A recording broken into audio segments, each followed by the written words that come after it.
it is kind of disgusting how separated. But we're gonna save that for another video, or maybe one of your videos that will come out in the future. That'd be more like a rant than a video. Yeah, I have really perfect. strong feelings about that. I'm actually really interested in those, honestly, so we should just like chat about that sometime. Look at Perfect. I would like to, okay, so we're going to move on to the last portion of the Purple Heart resource video, which we always infuse art with our resources. That's kind of the fun part of the club.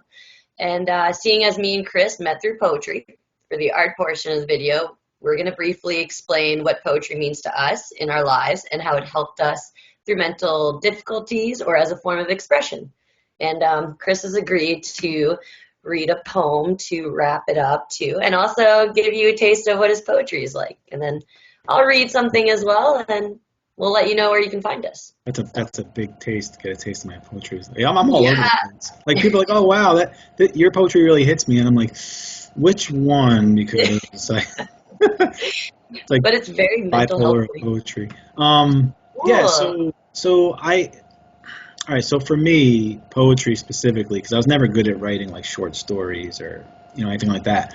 When I was younger, I used to write a lot, and I no confidence in what I wrote really, but people would encourage me and they liked it, so I kept writing.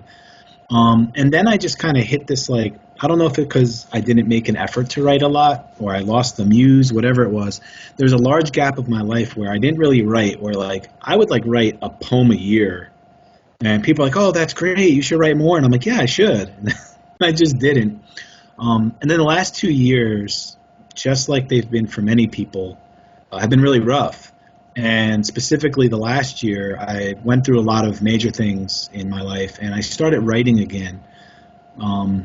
Mainly, I guess, as a coping skill. Like I started just getting stuff out in various ways. And since, I don't know, maybe the summer this past year, it's really taken off. So I started writing again. I actually created like an Instagram and a Facebook account mainly for like a contest I did. And then I just said, screw it. And I kept it going. And I throw my stuff up there. I've been doing readings lately and some other things. So it's really helped me not only process some emotions, it's helped me tap again into kind of like a creative mindset, which I find there's other benefits in life when you tap more into the creative, because it gets you thinking, it gets you taking different viewpoints. So sometimes there's things that I write that I might not have directly experienced, but I've tried to like empathize or walk in someone's shoes or use my other experience to describe that. And it's been very helpful to me, especially, like I said, since really the summer. So, I'm kind of glad I found the poetry hang, and, everybody in that group's been incredibly supportive. So, look, if you have an interest in poetry, whether you read it, you write it, I would recommend checking out the hang, checking out the niche, because, the group of people that are in there are incredibly non-judgmental, and they're nothing but supportive.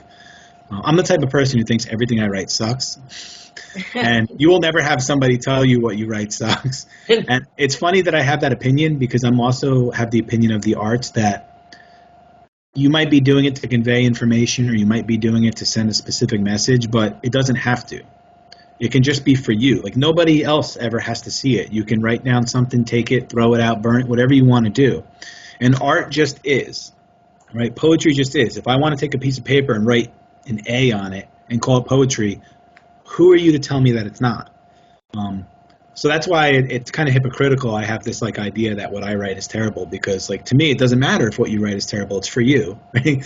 So I encourage anybody to try. Don't say, oh, I stink at that, I don't know what to do. Just put words on paper. Put your thoughts on paper. It doesn't have to rhyme. It can rhyme if you want. You can get all fancy, and you can look up on the internet like rhyme schemes, and there's all this complicated stuff, and it's cool. It might challenge you, actually. In fact, I should probably do that a little bit more. I don't think I've written something that wasn't like free verse since I was like 18. So, I'm glad you brought that up. Challenge accepted. Yeah. Go write a sonnet, Go look up iambic pentameter and write something in that, It's it can get tricky. But yeah, so long story long, I find it as a great coping skill and as a tool to help me just like keep my mind limber and fresh. which, as we get older, is a little bit harder to do. We think we're keeping it limber and fresh, but we get stuck in our old thoughts, our old ways. We turn into these like curmudgeons that complain about the younger generations and all that stuff. And it's, now you gotta stay flexible. You gotta keep that open mind and challenge yourself. Yep. So. Wow, I agree with everything about that. Poetry to me is definitely a stress release. I used to just party quite a lot and not have healthy coping mechanisms. And, even to this day, like I post everything. I write like daily because at this point in my life, that's important to me for expression and not bottling up. And I find for me, it's low key therapy, of course. It's a form of journaling. And I also feel when I write my pieces, it's like from a raw nerve, and then I'll read it back to me, and it's like communicating back to me to really absorb what it is happening inside of me, or maybe the playfulness. I'm like, oh, I'm actually kind of interested in this now. So it's a good way to like get to know yourself. And I just Absolutely. yeah, I think that the form of expression, being seen and heard, and the type of connections you get with other poets, like it's a honestly sensitive group, and I feel like I really fit in with that though. But yeah, so I recommend people, like, if you're having a hard time, like I've had times where I'm like so upset, and I'll just write big angry words. I'll grab a piece of paper, I'm like, I'm angry, like maybe not specifically that, but pretty much. And then it's a release. I like sit there and I'm like, wow, I just wrote some pretty like crazy stuff, but now it's out on paper. It's not inside of me, and that is like such a release. Right. Yeah. And you know what? Even if you don't want to write, just start reading other people's writing and Oh yeah. connect in some way, right? Like, Hmm. it doesn't mean you have to join poetry groups and all this stuff, but it's a hell of a source to hear what people are doing. Especially, a lot of groups are full of. So there's not too many famous poets, right? Like there is, but there isn't. And a lot of the famous poets are like long dead. And so, Hmm. like modern poetry, there's like, there's a little bit of a renaissance of certain types. And obviously spoken word is kind of like really popular right now. But there's so much like amateur poetry that you'll connect to.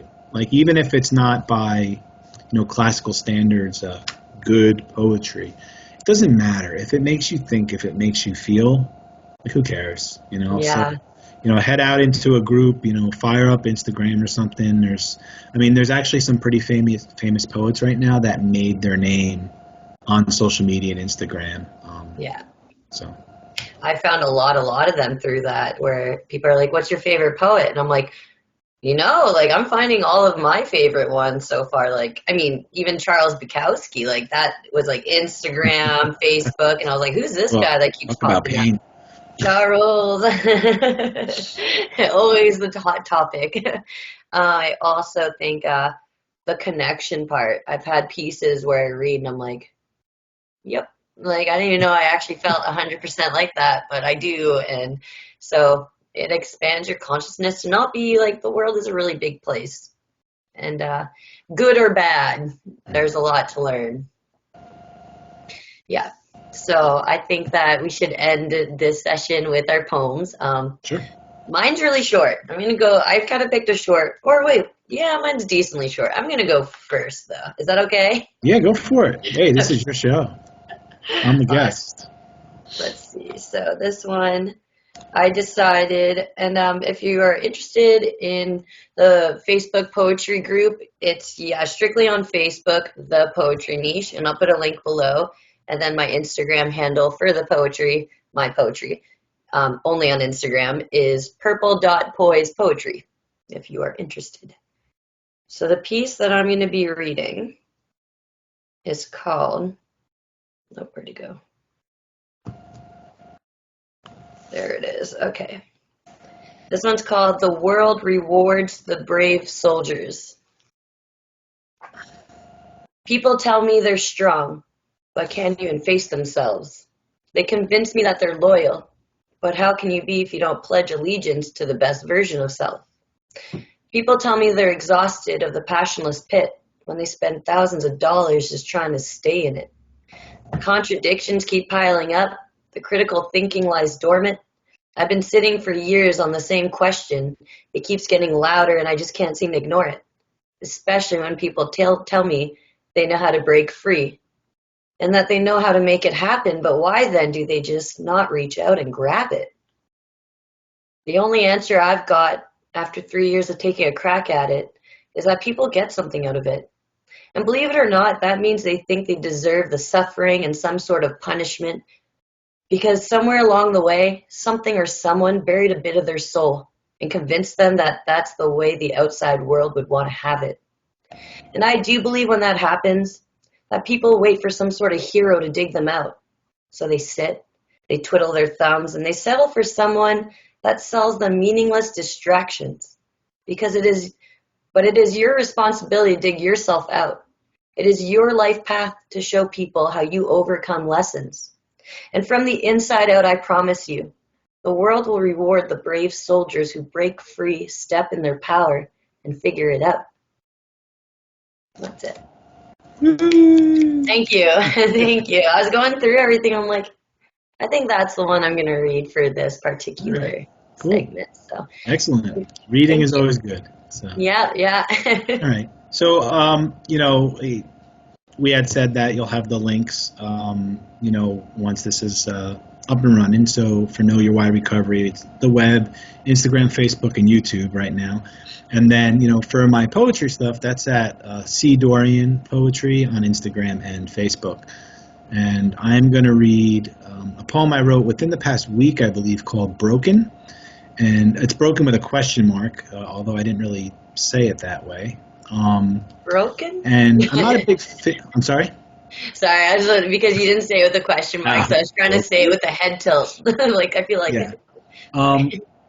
I'm not a big fan of, trigger warnings, but, out of respect, I'll say that it touches on some mental health stuff, and it also has some limited, but there's some profanity in there, so... it's not quite family friendly, but you can, people hear worse often on TV. So yeah, they're okay. Yeah. Stuff uploaded on YouTube is questionable. Yeah, so here we go. This is Broken. We exist in dimly lit, dingy, small rooms with painted block walls, or some 2020s version of 70s wood paneling. Surrounded by wires and machines and monitors and pseudo-concerned individuals asking if you have not just a plan, but means. Then we transition over to cozy couches, mini Zen gardens, and inspirational quotes for about an hour at a time, talking about all of the terrible shit in our lives. Struggling with how sad or suicidal we really are, if the only thing stopping the finality of death being that we worry about how others would be impacted. But we know this is not life. Or at least, it's not how we should exist. Have you tried Live, Laugh, Love? Someone asked because Facebook told them to. We've probably tried it all, short of recharging our vitality by sunning our assholes in the great wide open, turning our rears to the sun. Well, some might even have done that. Tried everything, maybe even the drugs. Not the fun kind, but we've tried them too. The prescribed meds. But only to stop or doubt the reward. I mean, at the end of the day, we still want to feel. To not be numb, to be blunted, and we want our dicks to still work. Put us in nature, pound some drums, let us feel the bass in our souls and our souls. Be an ear, be a shoulder, be a presence. Just don't be an asshole who tells me we're lucky we're privileged enough to be sad about shit because others have it worse, and you'll get better if we just did something for ourselves and thought happy thoughts. Let us express ourselves without it being perceived as hostility or weakness or being pussies who can't man up. I cried today. I'll cry again, maybe even before lunch. Don't look away or dismiss. Hand me a tissue. Better yet, keep the box for yourself and let me let them flow proudly. Just don't expect any of this to actually cure or fix us.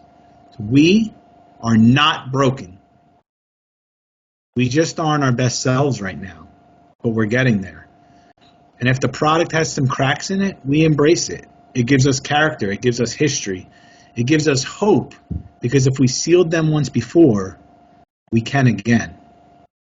We ask that you don't walk for us. Walk with us. Walk away from us. Just don't get in the fucking way.